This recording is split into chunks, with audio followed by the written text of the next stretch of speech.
नमस्कार साथियों, राज online info YouTube channel पर आप सभी का बहुत बहुत स्वागत है। साथियों, आज हम इस वीडियो के माध्यम से आम बजट में एचसीपीसी का बजट भी हुआ शामिल, इस बड़ी खबर के संबंध में बात करेंगे और कर्मचारियों के संबंध में 18 महीने का डीए डीआर एरियर की घोषणा के संबंध में महत्वपूर्ण अपडेट आप सभी को देंगे। तो साथियों, वीडियो शुरू करने से पहले आपको बता दें, अगर आप हमारे यूट्यूब चैनल पर नए हैं तो प्लीज़ हमारे चैनल को सब्सक्राइब जरूर कर लें और ऊपर दिए गए बेल आइकन को क्लिक कर नोटिफिकेशन ऑल कर लें, ताकि कोई भी लेटेस्ट वीडियो अपलोड होने की सूचना आप तक सबसे पहले नोटिफिकेशन के माध्यम से पहुंचे। साथियों, हमारे यूट्यूब चैनल पर कर्मचारियों से संबंधित महंगाई भत्ता, वेतन आयोग और कोई भी लेटेस्ट अपडेट सबसे वीडियो के माध्यम से पहुंचाया जाता है। तो चलिए साथियों, वीडियो शुरू करते हैं। साथियों, आपको बता दें, कर्मचारियों एवं 69 लाख पेंशन धारकों तथा भूतपूर्व सैनिकों के लिए आ गई बड़ी खुशखबरी। अब 18 महीने के डीए एरियर एवं 8वें वेतनमान के एरियर दोनों एक साथ पर बड़ी अपडेट दे रहे हैं। सुप्रीम कोर्ट के आदेश से केंद्र सरकार में बड़ी हलचल। अब फरवरी में भुगतान का रास्ता साफ होगा। प्रक्रिया अभी से शुरू हुई। साथियों, आज की अपडेट उन लाखों केंद्रीय व राज्यों के कर्मचारी और करीब 65 लाख पेंशन धारकों एवं भूतपूर्व सैनिकों के लिए जो पिछले कई सालों से एक ही सवाल पूछ रहे हैं कि हमारा लंबित बकाया कब मिलेगा और पेंशन में राहत कब दिखाई देगी। 18 महीने के एरियर को लेकर लंबे समय से इंतजार चल रहा है और इसी बीच कई ऐसी खबरें सामने आ रही हैं जो उम्मीद बढ़ाती हैं। इस विषय पर जो भी ताज़ा संकेत और प्रक्रिया सामने आती है उसे समझना जरूरी है, ताकि कोई भी कर्मचारी या भूतपूर्व सैनिक गलतफहमी में न रहे और सही जानकारी के साथ अपना पक्ष मजबूती से रख सके।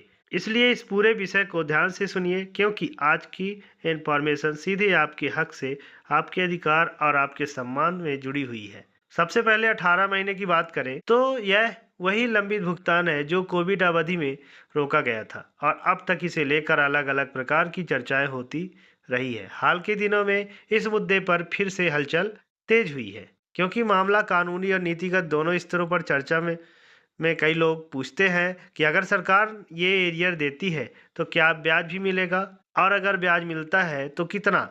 यहाँ साफ समझिए, ब्याज की बात तभी आगे बढ़ेगी जब फैसला और आदेश स्पष्ट रूप से उस दिशा में आएगा। फिलहाल जो जरूरी है, इस मुद्दे पर लगातार अपडेट आ रहे हैं और संकेत यह है कि मामला पूरी तरह ठंडा नहीं पड़ा। उम्मीद की बात यही है कि आने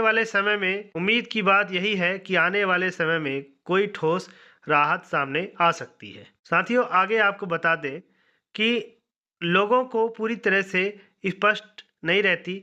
कई पेंशनर्स पूछते हैं कि 65 से 70 या 75 की उम्र पर क्या अलग से अतिरिक्त पेंशन मिलनी शुरू होगी। यहाँ दो बातें अलग अलग जरूरी हैं। एक वह व्यवस्था जो अभी पूरी तरह लागू है और दूसरी वह प्रस्तावित व्यवस्था जिसके बारे में चर्चा होती रही। अभी जो पूरी तरह लागू और स्पष्ट है वह है 80 साल की उम्र से अतिरिक्त पेंशन की व्यवस्था। 80 की उम्र होने पर बेसिक पेंशन पर अतिरिक्त प्रतिशत जुड़ता है और उसे अतिरिक्त हिस्से पर भी महंगाई राहत लागू होती है।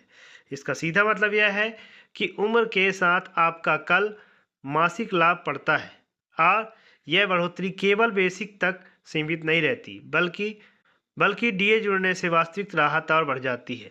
अब जो 65 से 75 वाली व्यवस्था की बात सामने आती है उसे लोग अक्सर हीटर पास हो गया समझ लेते, जबकि हकीकत यह है कि कई बार फाइलें सिफारिश और अनुमोदन की प्रक्रिया में आगे पीछे होती रहती है।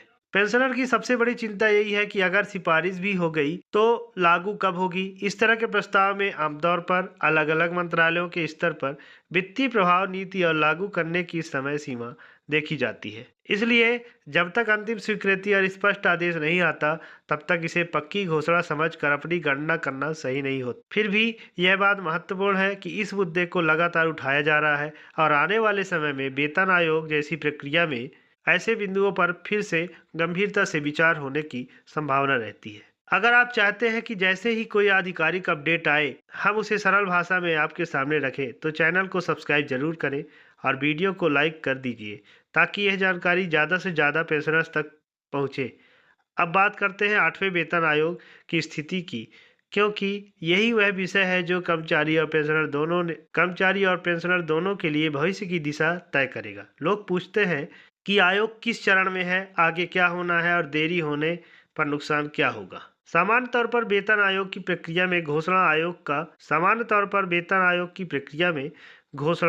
आयोग का गठन, अध्यक्ष सदस्यों की नियुक्ति, कार्यालय और ढांचा तैयार होना, फिर विभिन्न विभागों से डाटा और सुझाव लेना, उसके बाद अध्ययन और सिफारिशें तैयार करना, फिर सरकार की स्वीकृति और अंत में लागू करने की प्रक्रिया आती है।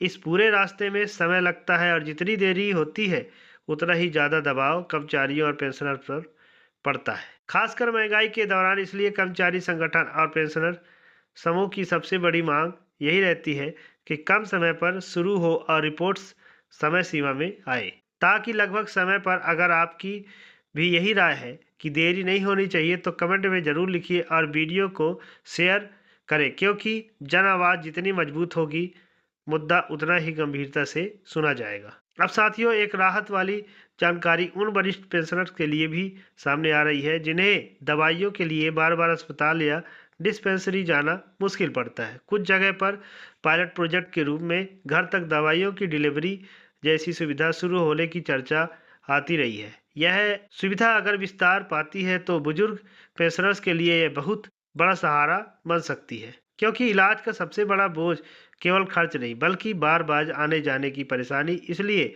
ऐसी सुविधाओं का दायरा बढ़ाना सीधे तौर पर वरिष्ठ नागरिकों की गुणवत्ता वाली जिंदगी से जुड़े ऐसी हर उपयोगी इन्फॉर्मेशन के लिए सब्सक्राइब करना ना भूलें, क्योंकि कई बार छोटे छोटे बदलाव ही बड़े फायदे देते थे। अब एक और मुद्दा जो पेंशनर्स के बीच लगातार चर्चा में रहता है वह है नेशनल इंक्रीमेंट। निर्देश के बाद भी है जब नियम और निर्देश स्पष्ट हो तब अनावश्यक कारणों से लाभ रोकना किसी भी पेंशनर्स के लिए मानसिक और आर्थिक परेशानी बढ़ाता है। इसलिए ऐसे मामलों में सही दस्तावेज, सही थीम और ज़रूरत पड़ने पर उचित प्लेटफॉर्म के माध्यम से शिकायत या प्रतिनिधित्व करना बहुत ज़रूरी हो जाता है।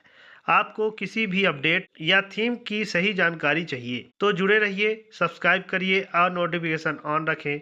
और कर्मचारी तथा पेंशनर्स यह जानना चाहते हैं कि इस पर कोई फाइनल खबर है। यहाँ सबसे ज़रूरी बात यह है कि जब तक लिखित आधिकारिक आदेश, सरकार का स्पष्ट निर्णय सामने नहीं आता तब तक किसी भी दावे को अंतिम सत्य मानना सही नहीं है। लेकिन यह भी उतना ही सच है कि जब कोई मुद्दा बार बार उठता है और अपडेट चाहते हैं तो प्रक्रिया आगे बढ़ती दिखती है, तो उम्मीद मजबूत होती है। इसलिए इन तमाम मुद्दों पर नज़र बनाए रखना जरूरी है। जैसे ही कोई ठोस और आधिकारिक जानकारी आती है उसे सीधे और आसान शब्दों में समझाना हमारा काम है, ताकि आपको भटकना ना पड़े। साथियों, अगर यह पूरी जानकारी आपको उपयोगी लगी तो वीडियो को लाइक जरूर करें और अपने साथी कर्मचारियों, पेंशनर्स और भूतपूर्व सैनिकों के साथ शेयर करें और चैनल को सब्सक्राइब जरूर कर लें, ताकि आने वाली हर ताज़ा अपडेट सबसे पहले आप तक पहुंचे। आप कमेंट में जरूर बताइए कि 18 महीने के लिए एरियर और अतिरिक्त पेंशन के मुद्दे पर आपकी सबसे बड़ी चिंता क्या है और आप किस तरह की राहत की उम्मीद करते हैं। आपकी राय जितनी साफ होगी, चर्चा उतनी ही मजबूत होगी। साथियों, अब हम आपसे विदा लेते हैं। अपना ख्याल रखिए, स्वस्थ रहिए और जुड़े रहिए हमारे चैनल के साथ, ताकि कोई भी ज़रूरी अपडेट आपसे छूटे नहीं।